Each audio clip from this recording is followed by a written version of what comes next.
We do have some breaking news to bring you right now. New York Congressman Chris Collins has been indicted with securities fraud, a wire fraud, and making false statements. These are allegations that have just been announced by the Justice Department. We're getting our reporters up on this. We'll have more on this in just a moment. Before that, though, back to Ohio. CNN still not calling a winner in the race for Ohio's 12th congressional district because it is that close. Look at those numbers. Republican Troy Balderson holding a slight lead over Democrat Danny O'Connor. Balderson claiming victory, O'Connor not conceding. Can Democrats pull this one off? Vice Chair of the DNC, Michael Blake, joins me now. Nice to have you with me, Assemblyman. Great to be with you, Poppy. So a lot to get to. When you look at this race, I mean, you know, the predecessor here, a Republican, won by 35 points. The president won this district by 11 points. If Democrats can pull this off, it's huge for you guys. Even coming this close is huge for you guys. Republicans outspent Democrats 5 times. Should Democrats have spent more on this one? Well, we made incredible investments, and we've been very engaged, and we want to thank our staff and our volunteers in the state and the DNC for this. But when we think about this race, as you just mentioned, this is a seat that the Republicans should have easily. The fact that we are having this conversation where there are thousands of ballots that are still out, Republicans could be very scared. 17 seats in the Midwest are more competitive. 60 seats across the country more competitive. There is a reason why this kind of momentum is happening. We invested from the DNC. We're going to do more. So earlier this week, I had David Urban on the show. As you know, he was a strategist for the Trump campaign. We were talking about Ohio 12 on Monday. Here's what he told me. Let's play that. These folks are blue dog Democrats. Both Danny O'Connor as well as Connor Lamb both have said that they would not vote for Nancy Pelosi for Speaker. They are trying to distance themselves from the Democratic Party and run as Republicans.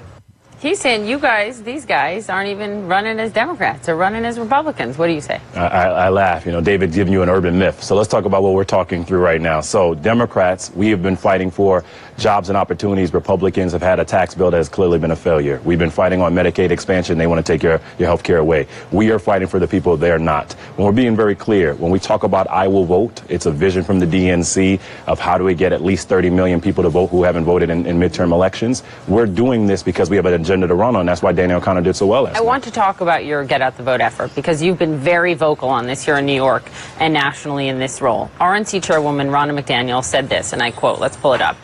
Just in the past few days, voters are tired of Democrats' message of resist and obstruct. And then I was looking on Twitter, and you posted a video of you talking about getting out the vote just last week. And here's what you said about Republicans. Let's play it.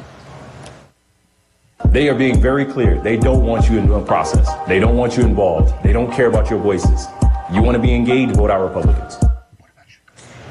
You want to be engaged, vote out Republicans. That was a very clear message. What I didn't hear, Michael, in that message was vote for us Democrats because here is what we stand for.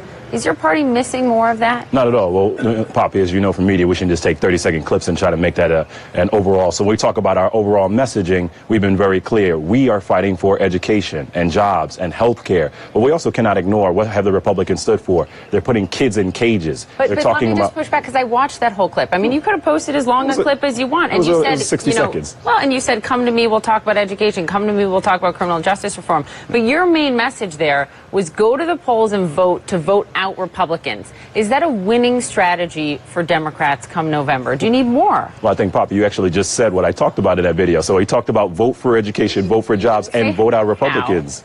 I mean, IWillVote.com is one clear effort. So let's talk through again. Last night was another indication of why we are doing so well. You look at what happened in Michigan. Michigan had women winning up and down the ballot because of a positive message we're amplifying. You look at what happened in the state of Washington, the fact that you had an incumbent Republican congressional member struggling, it's because we are talking through how Democrats are fighting for jobs, how Democrats are fighting for education, how Democrats are fighting for health care.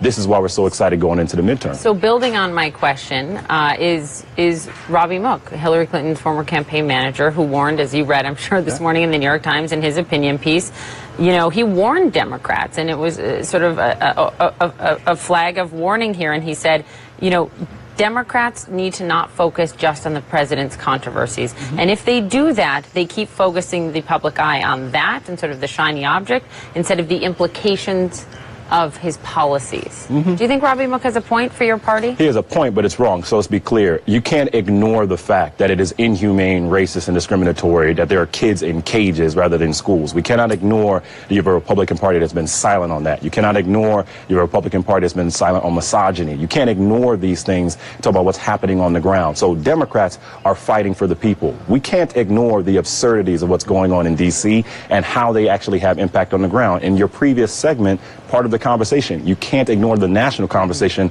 on the ground. So going into November, why have we had 44 state legislative flips? Why have we had tremendous success? Why do you have Doug Jones and Conor Lamb and all these different opportunities? Because we are fighting for people in a very direct way. We're not going to be silent about what the Republicans are talking about while simultaneously talking about our vision. Democrats are fighting for jobs, education, and health care. Republicans are trying to take all of those elements away. Look, this is a fight that continues. We'll see what happens in Ohio specifically. It continues through November. Michael Blake, thank you so much, Assemblyman, for joining me, Vice Chair of the DNC. I have to jump because I got to get back to this breaking news. I appreciate you being here. This is CNN Breaking News.